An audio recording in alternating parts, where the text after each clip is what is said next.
വെറുക്കപ്പെട്ടവൻ പടനയിച്ചാൽ. വിനാശകാലേ വിപരീത ബുദ്ധി എന്ന് കേട്ടിട്ടില്ലേ? അതുപോലെയാണ് ഇന്ന് കോൺഗ്രസിന്റെ അവസ്ഥ. ഇടതുപക്ഷം ആഗോള അയ്യപ്പ സംഗമം നടത്തിയ പശ്ചാത്തലത്തിൽ UDFന്റെ പേരിൽ ഇന്ന് കോട്ടയത്ത് ഒരു വിശദീകരണ യോഗം നടത്തുകയുണ്ടായി. വിശദീകരണ യോഗം ഉദ്ഘാടനം ചെയ്ത് സംസാരിച്ചത് മറ്റാരുമായിരുന്നില്ല, സഹാവ് കേക്കച്ചനായിരുന്നു. ധരിച്ചിരിക്കുന്നത് ഖദറാണെങ്കിലും പിണറായിയേക്കാളും കൂടിയ സഹാവാണ്, അവരുടെ മുന്നണി പോരാളിയാണ് ഈ കേക്കച്ചൻ എന്നതുകൊണ്ടാണ് ഇദ്ദേഹത്തെ ഞങ്ങൾ സഹാബ് കേക്കച്ചൻ എന്ന് വിളിക്കുന്നത്. ഇന്ന് നടന്ന സംഗമത്തിലൂടെ കേക്കച്ചൻ പറയാതെ പറയുന്നത് തെരഞ്ഞെടുപ്പുകൾ സമാഗതമായി എന്നും ഈ തെരഞ്ഞെടുപ്പിനെ ഇത്തവണ നയിക്കുന്നത് ഞാനാണ് എന്നുമാണ്.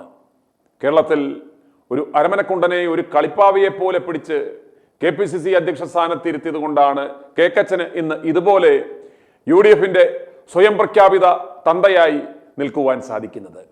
ഇദ്ദേഹം ടീം UDF എന്ന് പറയുന്നുണ്ടെങ്കിലും ജനങ്ങൾ കരുതുന്നത് ഇത് ടീം കേക്കച്ചൻ പാർട്ടി എന്നാണ്. കോൺഗ്രസിന്റെ പതനം ഉറപ്പാക്കുവാൻ കച്ചകെട്ടി ഇറങ്ങിയ കുറെ മണഗുണാഞ്ചന്മാർ. കേരളത്തിൽ ഇന്ന് ഏറ്റവും കൂടുതൽ വെറുക്കപ്പെടുന്ന ഒരു രാഷ്ട്രീയ പ്രവർത്തകൻ ആരെന്ന് ചോദിച്ചാൽ എല്ലാവരും സംശയലേശമന്യേ ഒരേ സ്വരത്തിൽ പറയും അത് മറ്റാരുമല്ല കേക്കച്ചൻ എന്ന്. അപ്രകാരം ആരാലും വെറുക്കപ്പെടുന്ന ഒരുവൻ നേതൃത്വം വഹിച്ചാൽ ആ പ്രസ്ഥാനം രക്ഷപ്പെടുമോ?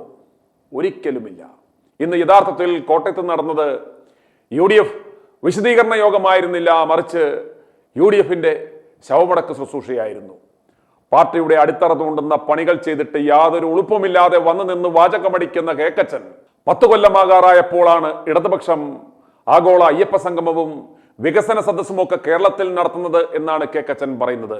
ഞങ്ങളൊന്ന് ചോദിച്ചോട്ടെ കേക്കച്ച, കഴിഞ്ഞ 10 കൊല്ലം ഈ പ്രതിപക്ഷം എവിടെയായിരുന്നു? ഇവിടെ ഒരു പ്രതിപക്ഷം ഉണ്ടായിരുന്നു? ഇവന്മാരുടെ വായിൽ നാക്കുണ്ടായിരുന്നു? പിണറായി സർക്കാരിന്റെ സകല തരികടകൾക്കും കുടപിടിച്ച് അതിന്റെ കമ്മീഷനും മേടിച്ച് നക്കി മിണ്ടാതിരുന്ന ആ നാണം കെട്ടവനാണിപ്പോൾ 10 കൊല്ലമെടുക്കാറായപ്പോൾ വന്നു നിന്ന് ഉളുപ്പില്ലാതെ തള്ളുന്നത്. ഞങ്ങൾ വന്നാൽ അങ്ങ് ഒലത്തുമെന്ന്. പ്രതിപക്ഷത്തിരുന്ന് ഒലത്തുന്നത് ഞങ്ങൾ കുറെ കണ്ടതാണ്.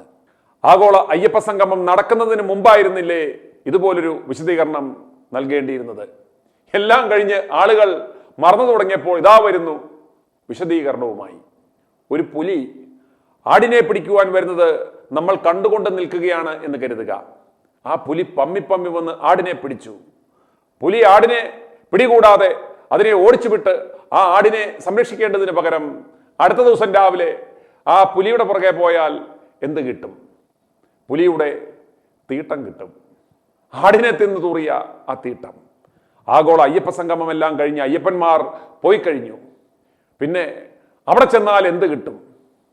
അവരുടെ അമേദ്യം കിട്ടും. ഒരാഴ്ച കഴിഞ്ഞ് അതും വാരിക്കൊണ്ടുവന്ന് കോട്ടയത്ത് വിതറുകയാണ് നമ്മുടെ കേക്കച്ചൻ. കേക്കച്ച, യുദ്ധത്തിലും രാഷ്ട്രീയത്തിലും ഒരു ചൊല്ലുണ്ട്, strike when the iron is hot. ചൂട് പോയിട്ട് അടിച്ചിട്ട് യാതൊരു കാര്യവുമില്ല എന്ന് സാരം. UDF ഈ നാണം കെട്ടവനെ മുന്നിൽ നിർത്തിയാൽ ഉള്ള വോട്ടുകൾ കൂടി പോകും എന്ന് ഞങ്ങൾ പറയുവാൻ കൃത്യമായ കാരണങ്ങളുണ്ട്. നമുക്ക് ആദ്യം ഇയാൾ ഇന്ന് കോട്ടയത്ത് വന്ന് നിന്ന് പ്രസംഗിച്ചതൊന്ന് കാണാം. ഉമ്മൻചാണ്ടിയുടെ നാടാണിത്, ഉമ്മൻചാണ്ടി അന്ത്യവിശ്രമം കൊള്ളുന്ന മണ്ണാണിത് എന്ന് ഇയാൾ അഭിമാനപൂർവ്വം പറയുന്നു. ഇന്ന് കോട്ടയത്ത് നിന്ന് നടത്തിയ ആ പ്രസംഗത്തിന്റെ പ്രസക്ത ഭാഗങ്ങൾ നമുക്കൊന്ന് കാണാം. എന്ത് ആദരവാണ് ആ വാക്കുകളിൽ നിറയുന്നത്. എന്തായാലും ഉമ്മൻചാണ്ടിയുടെ മകന് ആ വേദിയിൽ ഒരു സീറ്റ് കൊടുത്തു എന്നത് വലിയ കാര്യം. അന്ന് VJT ഹാളിൽ നടന്ന ആദ്യ ഉമ്മൻചാണ്ടി അനുസ്മരണ ദിനത്തിൽ വേദിയിൽ സീറ്റില്ലാതെ ഇരുന്ന ആ ചാണ്ടി ഉമ്മനെ ഇന്നും ഞങ്ങൾ ഓർക്കുന്നു. യാതൊരു ഉളുപ്പുമില്ലാതെ കേക്കച്ചൻ ഇന്ന് നടത്തിയ പ്രസംഗം കാണുക. നമ്മുടെ മുമ്പിൽ ഉള്ളത് 2 തെരഞ്ഞെടുപ്പുകളാണ്. ഒന്ന് ലോക്കൽ ബോഡി തെരഞ്ഞെടുപ്പ്, നമ്മുടെ പ്രാദേശിക പ്രവർത്തകർ മത്സരിക്കുന്ന തെരഞ്ഞെടുപ്പ്. നമുക്ക് നല്ല വിജയം ആ തെരഞ്ഞെടുപ്പിൽ നേടിയെടുക്കാം. അതിനുള്ള കൂട്ടായ പ്രവർത്തനങ്ങൾ UDFന്റെ നേതൃത്വത്തിൽ എല്ലായിടത്തും നടത്തും. ഇപ്പോൾ ഒരു കാലത്തും ഇല്ലാത്തൊരു പേര് UDFനുണ്ട്, ടീം UDF എന്നാണ് എല്ലാവരും UDFനെ വിളിക്കുന്നത്. നിറഞ്ഞ മനസ്സോടുകൂടി നിശ്ചയദാർഢ്യത്തോടുകൂടി നമുക്കെല്ലാവർക്കും ഈ വരാൻ പോകുന്ന തെരഞ്ഞെടുപ്പുകളെ അഭിമുഖീകരിക്കണം.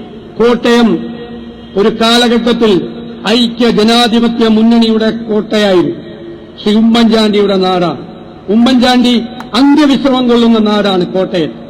ഈ ലോക്കൽ ബോഡി തെരഞ്ഞെടുപ്പിലും നിയമസഭാ തെരഞ്ഞെടുപ്പിലും കോട്ടയത്തെ ജനാധിപത്യ ചേരിയുടെ ഉജ്ജ്വലമായ തിരിച്ചുവരവിന് സാക്ഷ്യം വഹിക്കണം എന്ന പ്രതിജ്ഞയാണ് നിങ്ങൾ ഓരോരുത്തരും പുതുക്കേണ്ടത് എന്ന് വിനയപൂർവ്വം പറഞ്ഞുകൊണ്ട് ഇനി നമുക്ക് എല്ലാവരും മറന്ന പഴയൊരു വീഡിയോ ക്ലിപ്പ് കാണാം.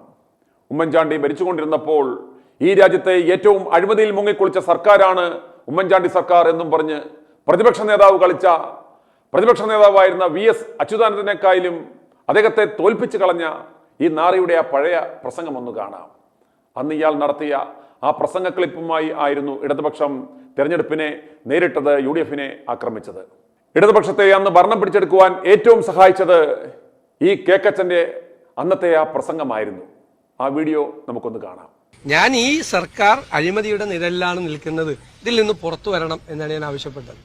KC ജോസഫ് പറഞ്ഞു UDF-ന് ഏറ്റവും അനുകൂലമായ അന്തരീക്ഷമാണ്, ഇതുപോലെ അനുകൂലമായൊരു അന്തരീക്ഷം ഉണ്ടായിട്ടില്ല എന്ന് പറഞ്ഞു. അദ്ദേഹം ഏത് ഗ്രഹത്തിലാണ് ജീവിക്കുന്നത് എന്നാണ് എന്റെ ചോദ്യം. ഭൂമിയിലല്ലെന്ന് എനിക്ക് ഉറപ്പായിട്ട് മനസ്സിലായി. കാരണം ഭൂമിയിലാണെങ്കിൽ UDF-ന് ഏറ്റവും അനുകൂലമായ അന്തരീക്ഷമാണെന്ന് പറയില്ല. യാഥാർത്ഥ്യങ്ങളെ മനസ്സിലാക്കി വിലയിരുത്തിയിട്ട് വേണം മുന്നോട്ട് പോകാൻ. നമ്മുടെ തെറ്റുകൾ എന്താണെന്ന് നമുക്ക് മനസ്സിലാക്കണം. ഏറ്റവും UDF അതിന്റെ ചരിത്രത്തിലെ ഏറ്റവും വൾണറബിൾ ആയിട്ടുള്ള, ഏറ്റവും പരിതാപകരമായിട്ടുള്ള ഒരു പൊസിഷനിലാണ് UDF നിൽക്കുന്നത്. അതിൽ നിന്ന് മാറ്റം വേണം. അപ്പം 2-3 കാര്യങ്ങളെ ഞാൻ പറഞ്ഞുള്ളൂ. ഈ അഴിമതിയുടെ നിഴലിൽ നിന്ന് പുറത്തു വരണം. കുറച്ച് മുൻഗണനകൾ ഒന്ന് മാറ്റി നിശ്ചയിക്കണം. സാമ്പത്തിക പ്രതിസന്ധിയൊക്കെ വന്നിരിക്കുന്നതുകൊണ്ട് മെഗാ പ്രോജക്റ്റുകളിൽ നിന്നും പുറകെ പോകാതെ അത്യാവശ്യമായ ആളുകളെ ബാധിക്കുന്ന പ്രശ്നങ്ങളൊന്ന് റീഡിഫൈൻ ചെയ്യണം. അത്രയൊക്കെ പറയാനുള്ള സ്വാതന്ത്ര്യം എനിക്കില്ലേ. എന്റെ പാരമ്പര്യത്തെക്കുറിച്ചാണ് പറഞ്ഞത്. ഞാൻ സ്വാതന്ത്ര്യ സമരത്തിലൊന്നും പങ്കെടുത്തിട്ടില്ല, അത്ര ദീർഘകാലത്തെ പാരമ്പര്യമില്ല. ഇവരെ പോലെ സ്വാതന്ത്ര്യ സമര സേനാനിയും ഒന്നുമല്ല. പക്ഷെ ഞാനുണ്ടായിരുന്നു. എല്ലാവരും കണ്ടുകൊണ്ടിരിക്കുകയല്ലേ നമ്മളൊക്കെ എന്താണ് ചെയ്യുന്നത് എന്താണെന്ന്. ദീർഘകാലത്തെ പാരമ്പര്യമൊന്നും അവകാശപ്പെടാറില്ല. പക്ഷേ ഞാൻ ചോദിക്കട്ടെ, ഇവരെല്ലാം ഏതു പ്രായത്തിലാണ് ഇവരെയൊക്കെ വിമർശിച്ചിട്ടുള്ളത്? ഈ വിമർശിക്കാൻ ഒരു പ്രായം വേണം. AK ആന്റണിയുടെ പ്രായമായാൽ മാത്രമേ ഒരു വിമർശനപൂർവ്വം സംസാരിക്കാൻ, ഒരു തെറ്റ് ചൂണ്ടിക്കാണിക്കാൻ പാടുള്ളൂ. അപ്പൊ ഇവരൊക്കെ ഏതു പ്രായത്തിലാണ് സംസാരിച്ചിരിക്കുന്നത്? ശ്രീ കരുണാകരനെയും ശ്രീ AK ആന്റണിയുടെയും സർക്കാരുകളെ അട്ടിമറിക്കാൻ വേണ്ടി ഗൂഢാലോചന നടത്തിയ ആളുകളല്ലേ? അതിന് മുഖ്യ കാർമ്മികത്വം വഹിച്ച ആളുകളല്ലേ? അവർക്ക് പറയാൻ അവർക്ക് വേറെ ആരും ഒന്നും സംസാരിക്കരുത് എന്ന് പറയാനുള്ള സ്വാതന്ത്ര്യം എന്താ? കേരളം മുഴുവൻ പൊതുസമ്മേളനങ്ങൾ നടത്തി ആ പൊതുസമ്മേളനങ്ങളിൽ പരസ്യമായി കേരള ഭരണത്തിനെതിരായി ആഞ്ഞടിച്ച് കരുണാകരനെ താഴെയിറക്കണം. അത് പരസ്യമായി. AK ആന്റണിയെ താഴെയിറക്കാൻ രഹസ്യമായി കാർമ്മികത്വം വഹിച്ച ആളുകളല്ലേ? അവർക്കിപ്പോ ഏതെങ്കിലും ഒരു ശബ്ദം, ഒരു ഒച്ചയനക്കം കേൾക്കുമ്പോൾ അയ്യോ ഞങ്ങളെ മാറ്റാൻ വേണ്ടി വരികയാണ് എന്ന പേടിയാണ്. അത് പണ്ട് ചെയ്തതിന്റെ കുറ്റബോധം കൊണ്ട് തോന്നുന്നതാണ്. പക്ഷെ ഈ ഗവൺമെന്റ്, ഞാൻ എന്നോട് ചോദിച്ച ചോദ്യത്തില്ലേ മന്ത്രിസഭാ പുനഃസംഘടന വേണമെന്ന് ചോദിച്ച ചോദ്യത്തിൽ ഞാൻ പറഞ്ഞത് മന്ത്രിസഭാ പുനഃസംഘടനയുടെ ആവശ്യമില്ല. ഈ ടീം തന്നെ ഭരിച്ചിട്ടാണ് കഴിഞ്ഞ പാർലമെന്റ് ഇലക്ഷനിൽ 12 സീറ്റ് കിട്ടിയത് എന്ന് പറഞ്ഞ ആളാണ് ഞാൻ. അപ്പോ ഇത് വേറെ ഏതോ ഉദ്ദേശത്തിലാണ് പറഞ്ഞിരിക്കുന്നത്, എന്നോടല്ലാന്ന് എനിക്ക് മനസ്സിലായി. കാരണം ഞാൻ പറയാത്ത കാര്യങ്ങൾ എന്റെ മീതെ കെട്ടിവെച്ചിട്ട് യാതൊരു കാര്യമില്ല.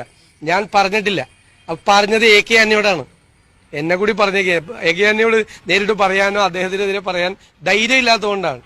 എന്തുകൊണ്ടാണ് AK ആന്റണിയെ പോലുള്ള മുതിർന്ന ഒരു നേതാവ്, അഴിമതിരഹിതനായ ഒരു നേതാവ്, ഇന്ത്യയിലെ കോൺഗ്രസിന്റെ അഭിമാനമായി ഉയർത്തിക്കാട്ടാൻ കഴിയാവുന്ന ഒരു നേതാവ് കേരളത്തിൽ വന്ന് കേരളം മുഴുവൻ അഴിമതി നിറഞ്ഞിരിക്കുകയാണെന്ന് പറയാനുണ്ടായ സാഹചര്യത്തെക്കുറിച്ച് ആദ്യം വിലയിരുത്തണം. അദ്ദേഹത്തെ കൊണ്ടുപോലെ അത് പറയിപ്പിക്കാൻ ഞാൻ പറയാൻ കാര്യമുണ്ട്. ഞാൻ കോൺഗ്രസിലെ അടുത്ത തലമുറയിൽപ്പെട്ട പ്രധാനപ്പെട്ട ആളുകളിൽ ഒരാളാണ്. അടുത്ത തലമുറയിൽ ചെറുപ്പക്കാരായിട്ടുള്ള ആളുകളുടെ ഇടയിലാണ്. ഇവരെല്ലാവരും കൂടി ഇത് തൊലച്ചിട്ട് പോയാലേ ഈ പാർട്ടി ഉണ്ടാവില്ല. വായടപ്പിച്ച് കളയാം എന്ന് വിചാരിച്ചിട്ടാണ് ഇതൊക്കെ ചെയ്യുന്നതെങ്കിൽ ചെയ്യണ്ട. ഞാൻ പറഞ്ഞത് അഴിമതിയുടെ നിഴലിലാണ് ഈ സർക്കാർ നിൽക്കുന്നതെന്ന് ഞാൻ പറഞ്ഞിട്ടുള്ളത്. അഴിമതിയിൽ മുങ്ങിക്കുളിച്ച് നിൽക്കുകയാണെന്നൊന്നും ഞാൻ പറഞ്ഞിട്ടില്ല. അങ്ങനെയൊന്നും എന്നെ കൊണ്ട് പറയിപ്പിക്കരുത്. പല കോൺഗ്രസ് മുഖ്യമന്ത്രിമാരെയും അട്ടിമറിക്കാൻ കാർമ്മികത്വം വഹിച്ച ആളുകളാണ് ഇവരെല്ലാം. അപ്പൊ ഇവർക്ക് ഞാൻ പറഞ്ഞല്ലോ, വേറെ ഏതെങ്കിലും ഒച്ചയനൊക്കെ കേൾക്കുമ്പോൾ ഇത് അട്ടിമറിക്കാൻ വേണ്ടിയിട്ട് വേറെ ആരോ വരികയാണെന്നുള്ള തോന്നലാണ്. ഒരു മാനസികമായിട്ട് ഉണ്ടാകുന്ന ഒരു പ്രശ്നമാണിത്.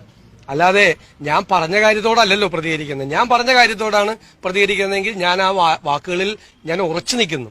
ഒരു വ്യത്യാസമില്ല. കേരളത്തിലെ കോൺഗ്രസ് പ്രവർത്തകരുടെ പൊതുവികാരമാണ് ഞാൻ പറഞ്ഞത്. ഏത് കോൺഗ്രസ്സുകാരനോടും നിങ്ങൾ വഴിയിൽ നിർത്തി ചോദിച്ചു എന്താണ് അവരുടെ അഭിപ്രായം എന്ന്. കണ്ടല്ലോ, അന്ന് ഇപ്രകാരം സംസാരിച്ച ആ മോനാണ് ഈ മോൻ. ഇന്ന് കോട്ടയത്ത് യാതൊരു ഉളുപ്പുമില്ലാതെ വിശദീകരണ യോഗം നടത്തി പ്രസംഗിക്കുന്നു, നമുക്ക് വിജയിക്കണമെന്ന്. അന്ന് അവനോടൊപ്പം കുഴിത്തുരുമ്പുമായി ഇറങ്ങിയ അന്തപ്പൻ കഴിഞ്ഞ ദിവസവും പഴയ ആ കുഴിത്തുരുമ്പ് പരിപാടിയുമായി ഇറങ്ങി എന്നതും ഒരു യാദൃശ്ചികതയാകാം. വരിയുടച്ചവനെ പോലെ പ്രതിപക്ഷ നേതാവിന്റെ കസേരയിൽ പിണറായി എറിഞ്ഞു കൊടുക്കുന്ന എച്ചിലും നക്കി, വായിൽ പഴവും തിരുകി, സദ്യയും നക്കി, കയ്യും നക്കി, കേക്കും നക്കിയിരിക്കുന്ന ഇവന് ഇത്തവണ ജയിക്കണമെന്ന്, മുക്കിയ മന്ത്രിയാവണമെന്ന്. ഇതിനുള്ള മറുപടി ജനങ്ങളെ നിങ്ങളാണ് പറയേണ്ടുന്നത്. എന്നാൽ നല്ല കട്ടിക്ക് അങ്ങോട്ട് പറഞ്ഞു തുടങ്ങിയാട്ടെ, കേക്കച്ചൻ കേൾക്കട്ടെ. i2i News, an eye for truth. i2i News subscribe ചെയ്തിട്ടില്ലാത്തവർ ഇപ്പോൾ തന്നെ സബ്സ്ക്രൈബ് ചെയ്യുക. നോട്ടിഫിക്കേഷൻ ലഭിക്കുവാൻ ബെൽ ബട്ടണും അമർത്തുക.